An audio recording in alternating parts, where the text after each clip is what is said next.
Old English literature. The greatest Old English poem is Beowulf, which is the first English epic. Its language in the Anglo-Saxons won, as the Anglo-Saxons brought with them from the continent the beginnings of poetry. As Beowulf is the oldest English poem, its writer is anonymous. In general, Old English poetry was oral, being circulated from generation to generation. It's supposed that Beowulf seems to have originated on the continent. It may have been carried to England in the form of ballads by the Anglo-Saxons. The 3,000-line poem is not about England, it's about the king of the Danes and Beowulf, a brave young man. Beowulf comes to hide the king from the evil monster. The monster used to visit the king's halls at night to eat his men. Beowulf manages to kill the monster, pulling its arm off. Later, Beowulf kills the monster's mother when she tries to take revenge. At the end of his life, Beowulf dies while killing a fire-breathing dragon. He becomes the king of his people, so it's his duty to protect his country. The poem ends with a sorrowful description of Beowulf's funeral fire. Beowulf is significant for it represents some quarters of his age. It gives us an interesting picture of life these days. It tells us of fights and brave deeds, and the Anglo-Saxons believed the idea of heroism. It describes the high-class life by presenting the life of the whole. They had hard life on land and sea, so the poem described their ship and travels.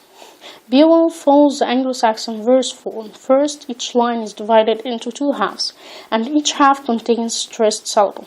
Second, the verse is unrhymed, but each half line is joined to the other by alliteration. As for the use of language, combination of words are used to describe things such as seagull or wave floater. Moreover, there are metaphors to convey color into the poem. This description makes the action of the poem move slowly. There are another Old English poems. Genesis B is concerned with the beginnings of the world and the fall of angels. Its style is poetic as it describes God's punishment of Satan and the place of punishment for evil in hell. Other poems were taken straight from the Bible, such as Exodus. It describes how Israelites left Egypt. There were an Old English poem which tells about the victory of King Alfred. The poem is called the Battle of Maldon, which is the battle between the Anglo-Saxons and the Danes.